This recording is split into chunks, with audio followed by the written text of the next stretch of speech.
Good morning, students. I hope all of you are well.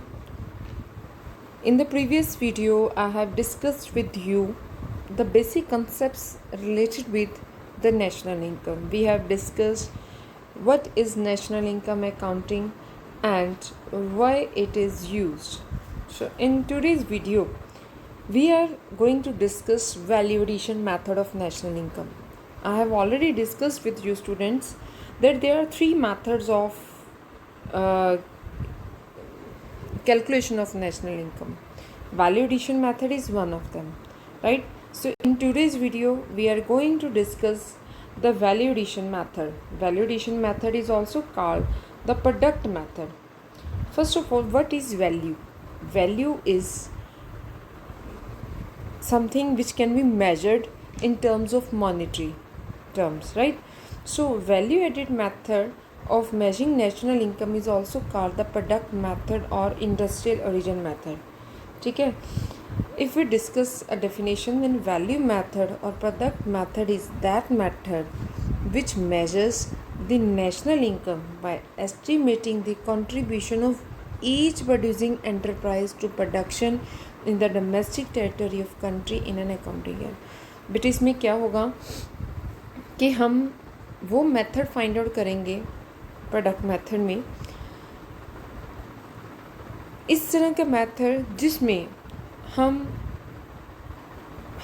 एक product बनाने के लिए, जैसे सपोज 3 स्टेजेस पे प्रोडक्शन की जाती है.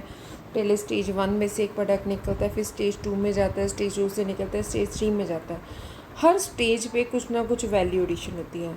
तो जितनी वैल्यू एडिशन हुई है तो हर स्टेज पे हम प्रोडक्शन फाइंड आउट करेंगे कि हर स्टेज पे इस प्रोडक्शन प्रोसेस ने कितनी नेशनल इनकम में वैल्यू एडिशन की है. तो एक पर्टिकुलर अकाउंटिंग ईयर में कितनी वैल्यू एडिशन हुई है ये हम कैलकुलेट करेंगे वैल्यू एडिशन मेथड में, right. Next is aggregate of value added. Aggregate of value added है क्या? It is production within the domestic territory of a country is called the domestic product income. देखो, एक domestic territory, सबसे पहले तो ये concept same है कि जो प्रोडक्शन कैलकुलेट की जाएगी वो डोमेस्टिक टेरिटरी में कैलकुलेट की जाएगी. सेकेंडली बेटा, when net factor income from abroad उसको हम ऐड करेंगे अपने डोमेस्टिक इनकम में तो हमारे पास नेशनल इनकम कैलकुलेट की जाएगी. Now we will discuss the steps involved in the value added method और product method. One by one step discuss करेंगे कि वैल्यू एडिड मेथड से हमने कैसे नेशनल इनकम कैलकुलेट करनी है. First of all, first step में आइडेंटिफाई किया जाएगा सारे प्रोडक्टिव एंटरप्राइजेस को. वो सारे एंटरप्राइज को आइडेंटिफाई करके अलग अलग कैटेगरीज में क्लासीफाई किया जाएगा. 3 कैटेगरीज बनाई जाएंगी. कुछ इंडस्ट्रीज होंगी प्राइमरी सेक्टर, कुछ होगी सेकेंडरी, कुछ को डाला जाएगा टर्शियरी सेक्टर में. इंडिया में 3 कैटेगरीज ही हैं इंडस्ट्रीज़ की. कोई भी इंडस्ट्री है या तो वो प्राइमरी होगी या सेकेंडरी होगी या वो टर्शियरी होगी. अब प्राइमरी इंडस्ट्री में कौन कौन से सेक्टर्स आएंगे? Primary industry will consist of agriculture sector, allied activities, fishing, mining, quarrying, and all these subsector which produce goods by exploiting the natural resources like land, water, forest, mine, etc. वो सारे sectors को primary sector में consider किया जाएगा. Secondary sector में हम consider करेंगे वो सेक्टर जो प्राइमरी सेक्टर का रॉ मटेरियल यूज़ करते हैं और उसको प्रोसेसिंग करते हैं. मतलब ये वो sector which transform one type of commodity into another type of commodity. For example, manufacturing cloth from cotton और शुगर फ्रॉम शुगर केन. ठीक है, कॉटन से कॉटन क्लोथ बनाना और शुगर केन से शुगर बनाना, ये इंडस्ट्री जो है ये सारी सेकेंडरी सेक्टर में है. ठीक है, मतलब इसमें सारी मैन्युफैक्चरिंग यूनिट आ जाएंगे. प्राइमरी सेक्टर में रॉ मटेरियल मैन्युफैक्चरिंग यूनिट्स होंगे. टर्शियरी सेक्टर में आ जाएंगी सारी banking, insurance, transport sector, communication, trade and commerce etcetera. इन सब इंडस्ट्रीज़ की आउटपुट को हम टोटल करेंगे एंड फाइंड आउट करेंगे value addition. In practice, these three sectors are further divided into subsectors. For example, in India, these are divided into 12 subsectors. ठीक है. Next is estimation of value added. अब value added calculate कैसे होनी है? देखो, value added is the difference between the value of output of an enterprise and value of its intermediate consumption. देखो, जो उन्होंने आउटपुट तैयार किया, मतलब जो एक्चुअल उनकी प्रोडक्शन हुई, इसमें से इंटरमीडिएट कंजप्शन को माइनस कर दें। देखो, कोई भी इंडस्ट्री है, जैसे शुगर इंडस्ट्री है, ठीक है, शुगर इंडस्ट्री ने शुगर केन बाय करा, ठीक है, उन्होंने जो आउटपुट तैयार की वो किसकी थी? शुगर की थी। शुगर केन उनके लिए क्या है? इनपुट है। जो इनपुट्स उन्होंने यूज़ की वो उनके लिए क्या है? इंटरमीडिएट कंजप्शन है। या अदर सिंपल वर्ड में बोले तो वैल्यू ऑफ आउटपुट में से अगर हम value of inputs used subtract कर दें तो वैल्यू एडिशन आ जाएगी। वैल्यू ऑफ आउटपुट क्या है? It refers to the market value of goods produced by the firm during an accounting year. If the entire output of the year is sold during the year then value of output is sale. Value of output क्या है?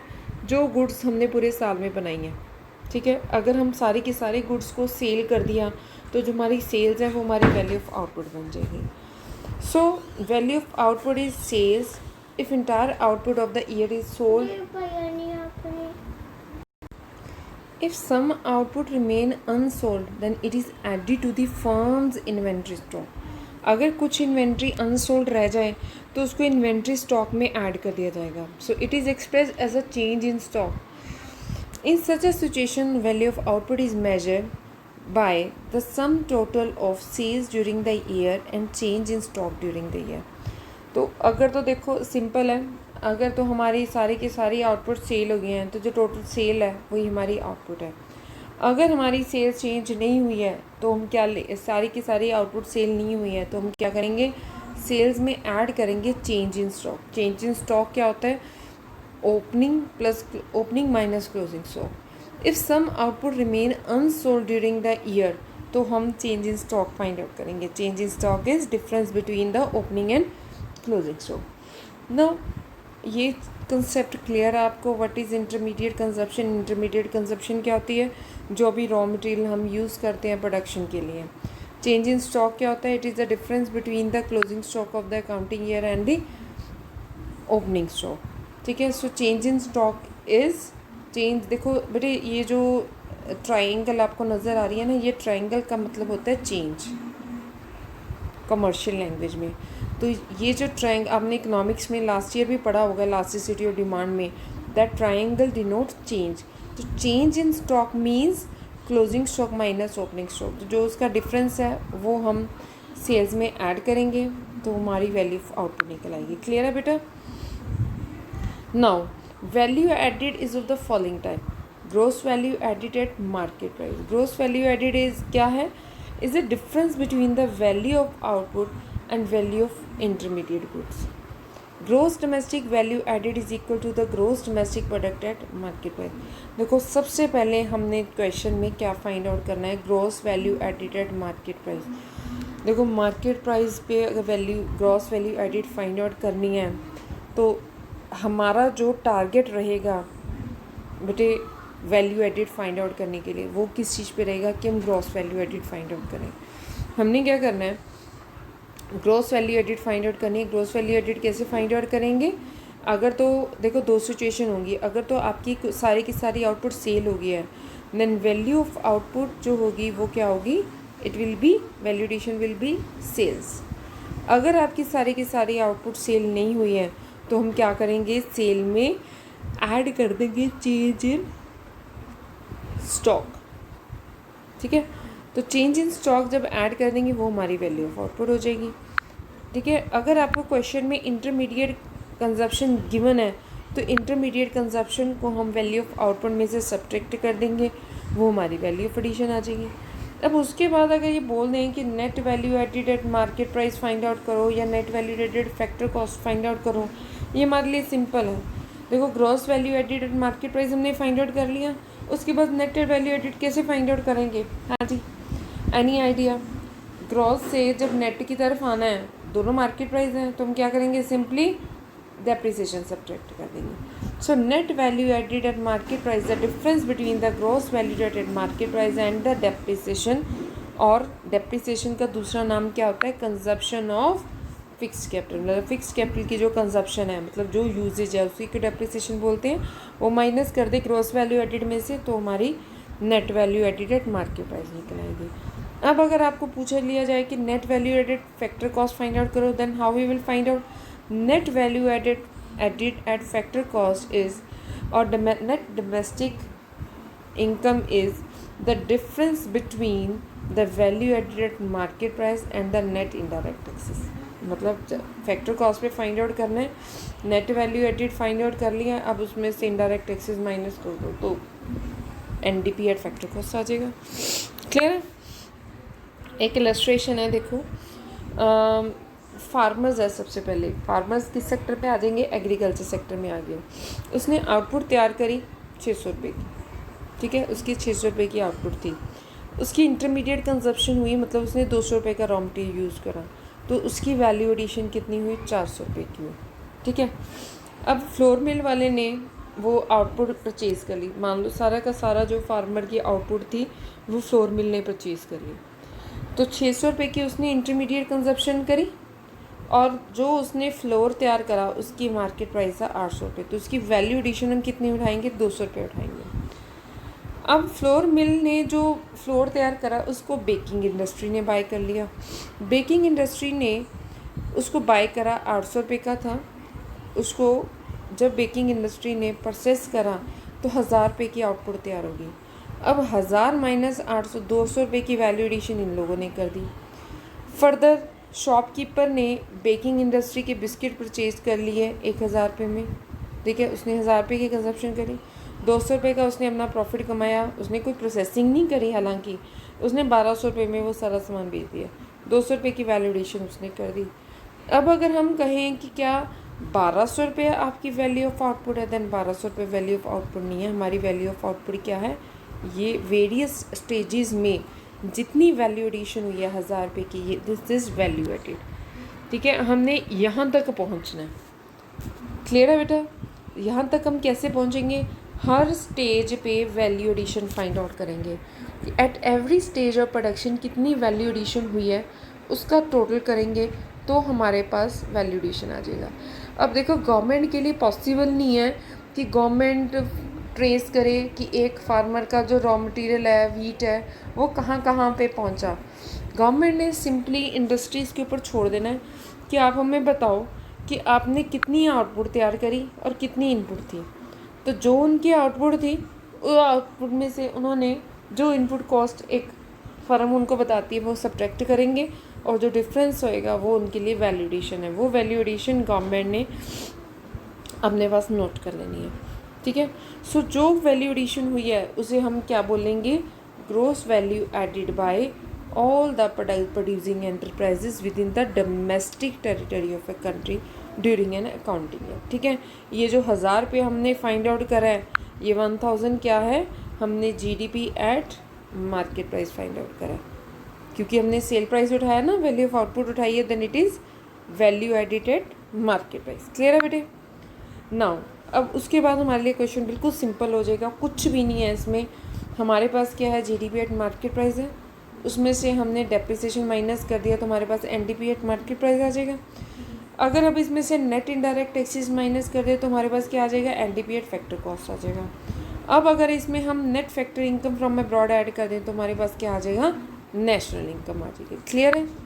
कुछ भी नहीं है इस topic में, कुछ भी नहीं है, राइट? देखो बेटा, इस सारे स्टेप को ये डायग्राम में बड़ा अच्छे तरीके से एक्सप्लेन करा हुआ है। हमने वैल्यू एडिशन मेथड में करना क्या है? Gross value added by all enterprises find out करेंगे, चाहे वो प्राइमरी सेक्टर है, सेकेंडरी है या टेरिशरी सेक्टर है। इन सबको ऐड कर दिया, 1 + 2 + 3 कर दिया, उसमें से डेप्रिसिएशन फाइंड आउट करी तो हमारे पास क्या आ गया, एनडीपी एट मार्केट प्राइस।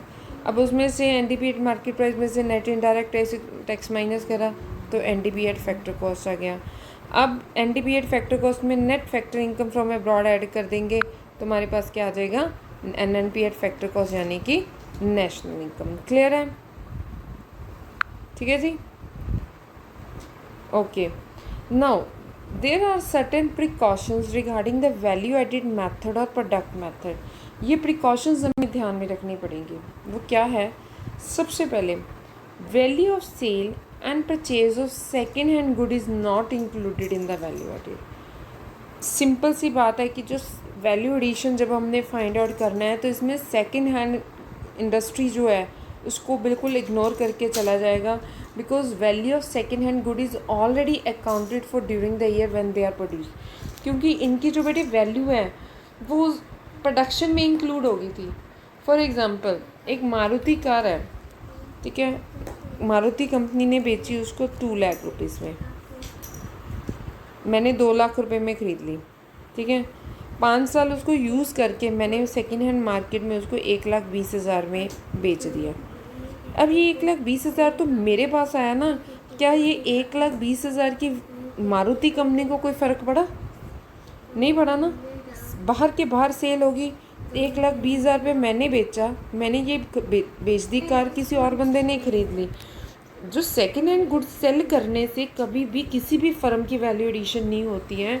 सो हम चाहे वो प्राइमरी है, सेकेंडरी है, टर्शियरी है, वहाँ पे हम सेकेंड हैंड गुड्स को कंसीडर नहीं करेंगे। क्लियर है? Second precaution, commission earned on account of sale and purchase of second hand good is included in the estimation of value added। अगर सेकेंड हैंड गुड्स को सेल करने में किसी broker ने कोई कमीशन कमाया है तो वो जो कमीशन है वो वैल्यू एडिशन का पार्ट बनेगा। क्लियर है? Third thing, on account production of goods for producing unit is included while estimating the value added, because these goods are like those goods produced for the market, they are simply not sold owing to their need by the producer themselves। अगर आपको question में given है ना कि कुछ goods हैं, ये आपको सेल्स गिवन होगी और गिवन होएगा कि goods produce and use for personal use, तो हम उसको ऐड करेंगे, सेल में ऐड करेंगे, क्योंकि वो जो गुड्स ऐसी गुड्स हैं जो मार्केट में कभी भी सेल नहीं हो पाए क्योंकि हमने उसको अपने पर्पस के लिए प्रोड्यूस करा।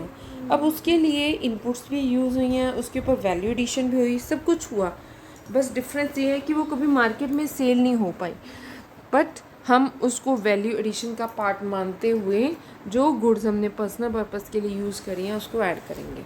क्लियर है?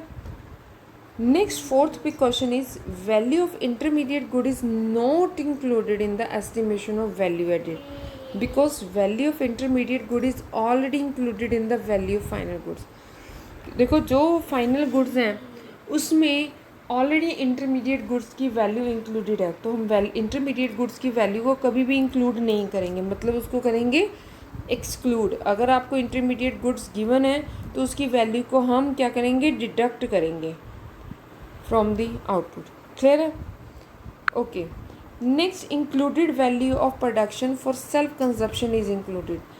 अगर आपने कोई सेल्फ कंजप्शन के लिए कोई रिसोर्सेज यूज़ किए हैं अपनी फर्म के तो उसको आप वैल्यू एडिशन का पार्ट बनाओगे। ये ऑलरेडी हमने डिस्कस कर लिया, because this goods are like those produce for the market, they are not sold simply because of their need by the producer themself. क्योंकि प्रोड्यूसर को खुद ज़रूरत थी, उसने खुद यूज़ कर लिया वो चीज़ें, वो रिसोर्सेज, तो वो रिसोर्सेज वैल्यू एडिशन का पार्ट रहेंगे, उसको हम अपनी आउटपुट में ऐड करेंगे। नेक्स्ट है included rent on the owner occupied house is also included. अगर ऑनर ने अपनी पर्सनल प्रॉपर्टी यूज़ की है प्रोडक्शन करने के लिए तो उसके ऊपर इम्प्यूटेड रेंट, यहाँ पे इंक्लूडेड नहीं है, it is imputed. Imputed rent मतलब नोशनल रेंट हम इंक्लूड करेंगे because all houses have rental value. ठीक है, तो कोई भी जो हाउस प्रॉपर्टी अगर हमने सेल्फ ऑक्यूपाई किया है पर उसको यूज़ करा प्रोडक्शन पर्पस के लिए तो उसके ऊपर अगर हम वो बिल्डिंग को अपनी प्रोडक्शन पर्पज़ के लिए ना यूज़ करते हैं, कहीं पे लेट आउट करते तो हमें रेंट आता, तो वो रेंट का हमें लॉस हुआ है तो उसको हम एज अ कॉस्ट इंक्लूड करेंगे अपनी आउटपुट में। Next is services for self consumption are not included. देखो जब वैल्यू एडिशन की बात होती है, अगर आपने कुछ प्रोडक्शन करी है यूनिट्स और यूनिट्स को पर्सनल पर्पज़ के लिए यूज़ करा है, then it will be included in gross value added. But अगर सर्विसेज सेल्फ कंजप्शन के लिए यूज़ किए हैं, then it will not be included. For example देखो एक टीचर है, उसने अपनी सर्विसेज प्रोवाइड करी, ट्यूशन्स दे रही है, ठीक है, तो वो क्या है, वैल्यू एडिशन है। बट अगर टीचर अपने बच्चे को खुद पढ़ा रही है, तो जो सर्विसेज उसने अपने बच्चे को दी, ठीक है, वो सर्विसेज जो हैं वैल्यू एडिशन का पार्ट नहीं है। क्लियर है? फॉर एग्जांपल सर्विसेज ऑफ जितनी भी हाउस वाइफ हैं, वो कभी भी हम ग्रॉस वैल्यू एडिड में ऐड नहीं करते। Next is the value added in the government sector is equal to the compensation of employees only. It is because the data regarding the rent and interest are not available for this sector and profit just does not exist because all that is produced is meant for the collective consumption. It is not sold in the market. So अगर government sector में value added find out करनी है, तो हम कैसे find out करेंगे कि government ने कितनी वैल्यू एडिशन करी है? देन हम ये देखेंगे कि गवर्नमेंट ने कितना कंपनसेशन दिया अपने एम्प्लॉयज़ को, it is value added, right. Next is the imputed value of on production of fixed capital by general corporate and household sector is included because these goods are like those produced for the market. So अगर उसने अपनी producer ने कुछ fix capital use की है, तो उसके ऊपर जो डेप्रिसिएशन है, notional depreciation he can charge. For example एक जो ऑनर है, एक प्रोड्यूसर है, वो अपनी पर्सनल कार को कई बार यूज़ करता है प्रोफेशनल पर्पज़ के लिए, तो वो उसके ऊपर जो डेप्रिसिएशन है उस क्लेम कर सकता है वैल्यू एडिशन कैलकुलेट करने के लिए, ठीक है। Now next is the problem of double counting. बेटे जब हम वैल्यू एडिशन करते हैं ना, एक प्रॉब्लम अराइज होती है वैल्यू एडिड मेथड में, दैट इज़ डबल काउंटिंग। मतलब डबल काउंटिंग क्या है? The double counting is a problem of estimating the value of goods and services more than once. मतलब एक ही चीज़ की वैल्यू जो है आप 2 बार कैलकुलेट कर लो या 3 बार कैलकुलेट कर लो। This is because while estimating the national income by using final output method, the value of only final goods and services taken into consideration. As far as an enterprise is concerned, its sales are treated as final sales or sales of final goods and services. For example, a farmer produces 1 ton of wheat and sell it for rupees 400 to a flour mill. As far as the farmer is concerned, the ton of wheat and the sale of wheat is a final good and he gets rupees 400 for it. If does not have to incur any expenditure on the cultivation of wheat, rupees 400 become the value of its contribution. The purchase of wheat by the flour mill is an intermediate goods. It converts wheat into flour and sells it for rupees 600 to a baker, and the flour mill treats the flour as a final product, and but the baker uses it as an intermediate goods and manufactured bread, and the baker sells the bread to the shopkeeper for rupees 800. For the baker, the bread is a final good, but for the shopkeeper it is an intermediate good, and the shopkeeper sells the entire stock of bread to the final consumer for rupees 900. ठीक है, सो value of output of the farmer, flour mill, baker and shopkeeper will be 2700। But ये possible, देखो ये सबको पता नहीं होता कि हमने कितनी इंटरमीडिएट गुड्स यूज़ करी हैं किस प्रोडक्शन के लिए, ठीक है। So every producer treats the commodity he sells as final. हर एक प्रोड्यूसर अपनी प्रोडक्शन को फाइनल गुड मानता है और उसकी जो आउटपुट है वो शो करता है अपनी रिटर्न में। He is not concern as to what happens to it after he sells it. उसको नहीं मतलब कि ये गुड्स सब सेल हो गई हैं तो उसके बाद उसका क्या हो रहा है। But we know that the value of flour included in the value of wheat and the value of bread is included in the value of biscuit and value of biscuits are included in the value of income of shopkeeper. Now the value of wheat is counted 4 time, देखो 4 time wheat की valuation हो गई है। So the value of services of the Miller वो thrice count हो गई हैं। तो इस तरह से ये जो चीज़ें हैं, कुछ चीज़ें ऐसी हैं जो double time, triple time, 4 time count होनी शुरू हो गई हैं। सो वहाँ पे ये जो मेथड है थोड़ा सा फ्लॉप हो जाता है। सो इस तरह से बेटे the counting of value of commodity more than one is called the double counting. So it leads to over estimation of value goods and services. Now the question is how to avoid this problem. Then the solution is, एक तो final output method है and दूसरा value added method है। Final output method क्या है कि अगर आपने आउटपुट प्रोड्यूस करी है तो वो वैल्यू ऑफ आउटपुट में से value of intermediate goods minus कर दो, ठीक है। जो इंटरमीडिएट गुड्स आपने यूज़ किए हैं वो गुड्स बनाने के लिए, अगर उसकी आपको नॉलेज है वो माइनस कर दो। दूसरा मेथड क्या है कि हर स्टेज ऑफ प्रोडक्शन के ऊपर वैल्यू एडिशन फाइंड आउट करो कि एवरी स्टेज पे कितनी वैल्यू एडिशन हुई है। तो ये दो मेथड्स हैं वैल्यू एडिट फाइंड आउट करने के। आपको टेंशन लेने की जरूरत नहीं है, जब आपको क्वेश्चन गिवन होगा ना बेटे तो उसमें वैल्यू एडिशन आपको प्रोवाइड की जाएगी ना। ऑन द, अब एक न्यूमेरिकल डिस्कस करते हैं। On the basis of following data about an economy which consist of two firms find the value added by firm A and B, ठीक है। फर्म ए एंड बी ने कितनी value addition की है, and gross value added और gross domestic product at factor cost find out करना है। Now my question is कि ग्रॉस वैल्यू एडिड हम कैसे फाइंड आउट करेंगे। देखो आपको इन्फॉर्मेशन क्या क्या गिवन है। आपको इन्फॉर्मेशन गिवन है सेल बाय फर्म ए, ठीक है, 100 लाख की। Purchase from firm B by firm A 40 lakhs. Purchase from firm A by firm B 60 lakh. ये देखो ये इंटरमीडिएट कंजप्शन होगी ना। फर्म ए ने 100 लाख की क्या करी है, sale. Purchase from firm B by firm A ने फर्म बी से 40 लाख की परचेजेस करी थी, ये उसकी इंटरमीडिएट कंजप्शन है। अब purchases from firm A by firm B, firm A से फर्म बी ने 60 लाख की परचेजिंग करी। सेल्स बाय फर्म बी कितने की है, 200 लाख की है। क्लोजिंग स्टॉक ऑफ फर्म ए कितना है, 20 लाख का। फर्म बी का क्लोजिंग स्टॉक है 35 लाख का। ओपनिंग स्टॉक ऑफ फर्म ए कितना है, 45 lakh and 25 lakh, and opening stock of firm B is 45 lakh. Indirect taxes paid by both the firm is 30 lakh. Now my question is how to calculate the value added by firm A. ठीक है, अब हमें find out करना है कि firm A and firm B की value added क्या है। हम सबसे पहले बेटे क्या करते हैं, हम फाइंड आउट करते हैं value of output of firm A, ठीक है। फर्म ए की आउटपुट क्या है, आउटपुट कैसे फाइंड आउट करते हैं, sales plus change in stock. Sales कितनी है फर्म ए की, 100 लाख की, प्लस चेंज इन स्टॉक क्या है। चेंज इन स्टॉक कैसे फाइंड आउट करते हैं, ओपनिंग क्लोजिंग माइनस ओपनिंग। देखो ओपनिंग स्टॉक है इनका 20 लाख का, क्लोजिंग स्टॉक है 20 लाख का, ओपनिंग है 25 लाख का, ठीक है। तो कैसे फाइंड आउट करेंगे हम, 100 plus 20 minus 25।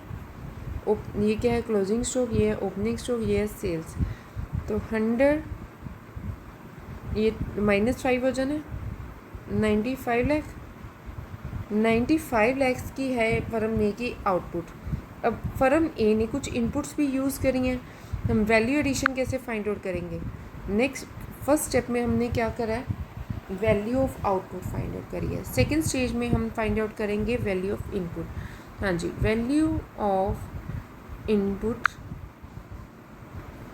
Sorry, value of input of firm A कितनी है, इट इज़ गिवन 40 लाख। ये है ना गिवन कि purchase from B by firm A 40 lakh है।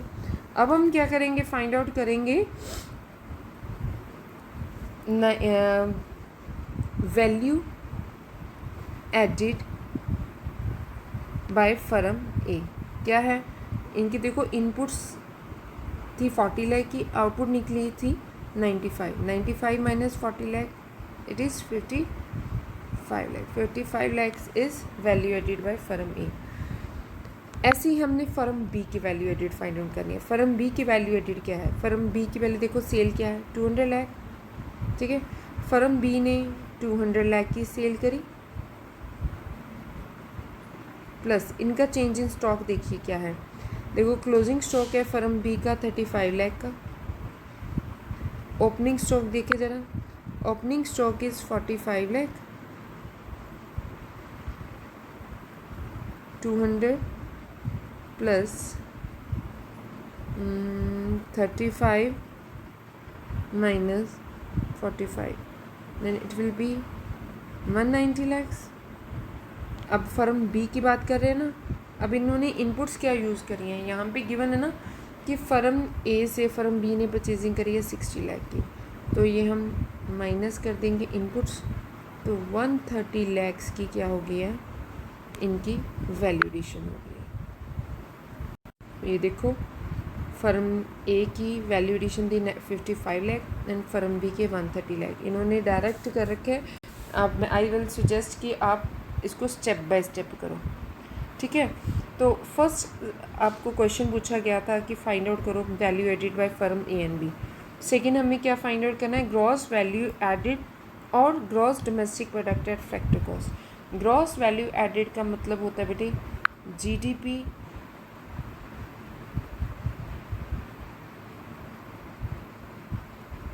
Eight market price. हम जीडीपी एट मार्केट प्राइस कैसे फाइंड आउट करेंगे, हमें पता है फर्म ए की ग्रॉस वैल्यू एडिड आ गई है हमारे पास कितनी 55 लाख, फर्म बी की आ गई है 130 लाख। अब gross value added at total gross value added कैसे फाइंड आउट करेंगे हम, 55